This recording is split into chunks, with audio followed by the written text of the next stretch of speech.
पिछले पार्ट में हमने विभिन्न प्रकार की खाद्य श्रृंखलाएं और उससे निर्मित खाद्य जाल को समझा था। अब इसी के आधार पर हम पोषक स्तरों को समझेंगे। अब हम पोषक स्तर को समझते हैं। उसको समझने के लिए हम धान के खेत के पारिस्थितिक तंत्र की एक खाद्य श्रृंखला को देखते हैं। यहाँ पर धान के पौधे को शाकाहारी कीट खा रहा है, शाकाहारी कीट को मांसाहारी कीट, मांसाहारी कीट को मेंढक खा रहा है और मेंढक को खा रहा है सांप। हम यहाँ पर देख सकते हैं कि धान का पौधा उत्पादक है। उत्पादक को खाने वाले जीव को हम प्राथमिक उपभोक्ता कहते हैं। ठीक इसी प्रकार प्राथमिक उपभोक्ता को खाने वाले जीव को द्वितीयक, द्वितीयक को खाने वाले जीव को तृतीयक और तृतीयक उपभोक्ता को खाने वाले जीव को चतुर्थ उपभोक्ता कहते हैं। हम यहाँ पर देख सकते हैं कि धान का पौधा जो उत्पादक है वो हमेशा प्रथम पोषक स्तर पर आएगा।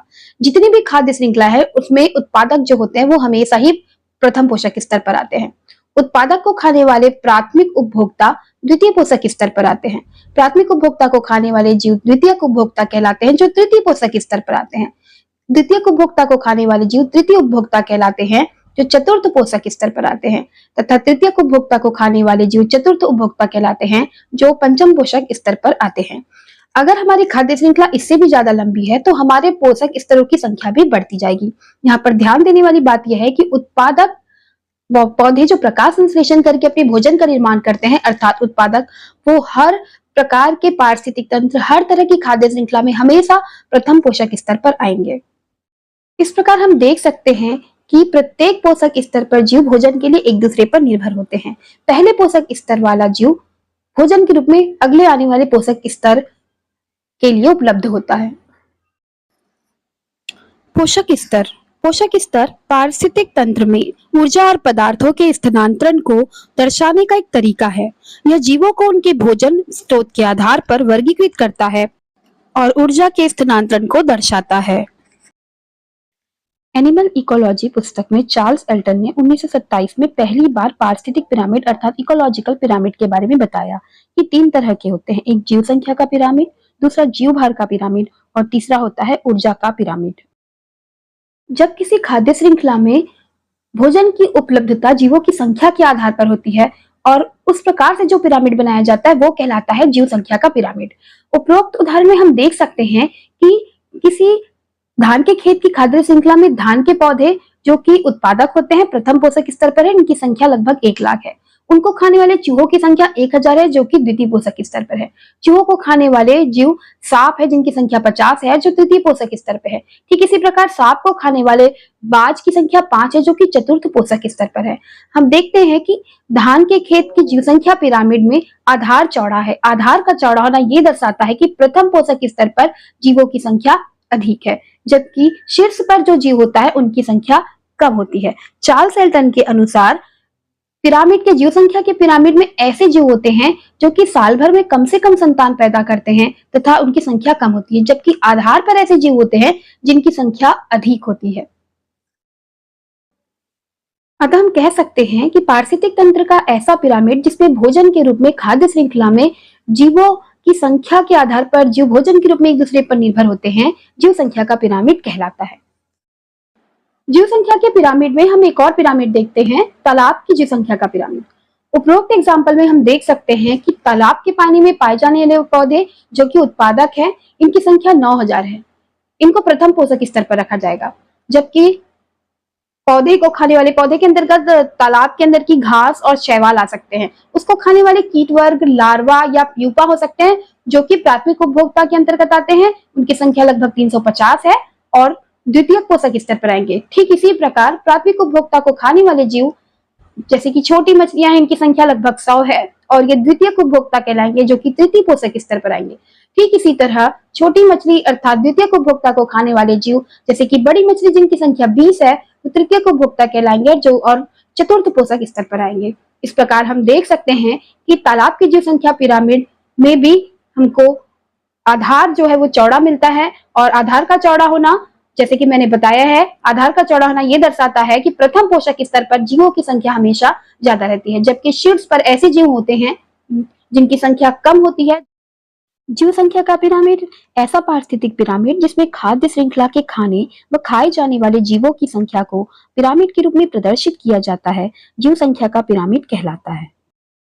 जीव भार का पिरामिड ऐसा पारिस्थितिक पिरामिड जिसमें खाद्य श्रृंखला के पोषक स्तरों में खाने व खाए जाने वाले जीवों के भार को पिरामिड के रूप में दर्शाया जाता है, इसे जीव भार का पिरामिड कहते हैं।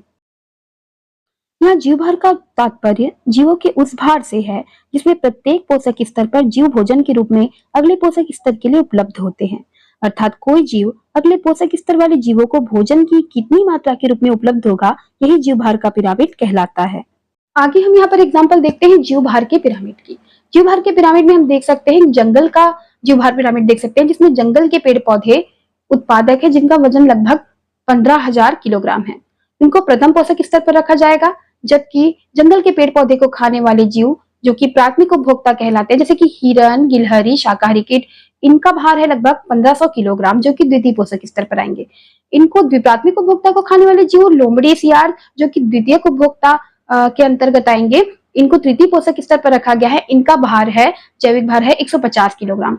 ठीक इसी प्रकार द्वितीय उपभोक्ता को खाने वाले जीव तृतीय उपभोक्ता जिसके अंतर्गत बाघ है, जिसका जीव भार है लगभग 15 किलोग्राम, इसको चतुर्थ पोषक स्तर पर रखा जाएगा। यहाँ पर जीव भार का मतलब है कि एक जीव भोजन के रूप में कितनी मात्रा में अगले पोषक स्तर के लिए उपलब्ध रहता है। जैसे कि जंगल के पेड़ पौधे से कितना कार्बनिक पदार्थ प्राथमिक उपभोक्ता अर्थात द्वितीय पोषक स्तर वाले जीव को मिलता है, और प्राथमिक उपभोक्ता से भोजन के रूप में कितना कार्बनिक पदार्थ द्वितीय उपभोक्ता को अर्थात तृतीय पोषक स्तर वाले जीव को मिलता है। तो यहाँ जीव भार का मतलब यही है कि भोजन की कितनी मात्रा के रूप में अगले पोषक स्तर को वो जीव उपलब्ध है। जीव भार या बायोमास। जीव भार किसी पारिस्थितिक तंत्र में उपस्थित जीवों के शरीर में मौजूद कार्बनिक पदार्थों की कुल मात्रा है। स्थलीय पारिस्थितिक तंत्र के लिए प्रति इकाई जमीनी क्षेत्र के समूचे पौधे का किसी निश्चित समय पर लिया गया कुल प्राथमिक उत्पादन है। यही किसी पारिस्थितिक तंत्र के उत्पादकों का सम्मिलित जीव भार है। अलग अलग पोषक स्तरों में जीव भार अलग अलग होता है। किसी खाद्य श्रृंखला में एक स्तर का जीव भार अगले पोषक स्तर के जीवों के लिए भोजन और ऊर्जा का स्रोत होता है। अगला है ऊर्जा का पिरामिड। पारिस्थितिक तंत्र का ऐसा पिरामिड जिसमें खाद्य श्रृंखला द्वारा एक पोषक स्तर से दूसरे पोषक स्तर के जीवों के बीच ऊर्जा का प्रवाह होता है, ऊर्जा का पिरामिड कहलाता है। ऊर्जा के पिरामिड में विभिन्न पोषक स्तरों के जीवों के बीच ऊर्जा का प्रवाह नीचे से ऊपर की ओर अर्थात आधार से शीर्ष की ओर होता है। हमारा अगला पिरामिड है ऊर्जा प्रवाह का पिरामिड। ऊर्जा प्रवाह के पिरामिड को हम जंगल के पारिस्थितिक पिरामिड से देख सकते हैं।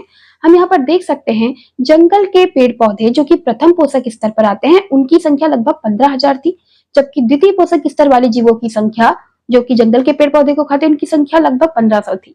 अगर हम इसको इस प्रकार से गणितीय रूप हल करें तो हम यहाँ पर देख सकते हैं कि केवल ये 10% ऊर्जा इनकी जो होती है वो द्वितीय पोषक स्तर को मिलती है। अगर हम यहाँ पर देखें कि द्वितीय पोषक स्तर वाले जीव जो कि जिसके ऊपर निर्भर करते हैं तृतीय पोषक स्तर वाले जीव, उनको हम देख सकते हैं उनकी संख्या यहाँ पर 150 है। तो अगर हम इस प्रकार से गणितीय रूप से इसको हल करें तो यहाँ पर केवल 10% ऊर्जा निकलती है, और यही 10% ऊर्जा अगले पोषक स्तर अर्थात तृतीय पोषक स्तर वाले जीवों को मिलेगी।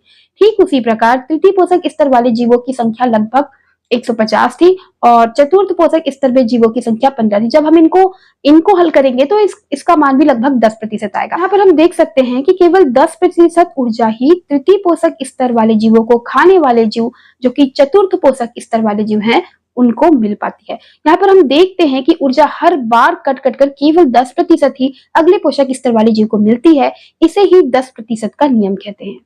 हमारे 10% के नियम को समझने के लिए, ऊर्जा प्रवाह के पिरामिड को और अच्छी तरह समझने के लिए हमारे अपकमिंग वीडियो को देखना ना भूलें।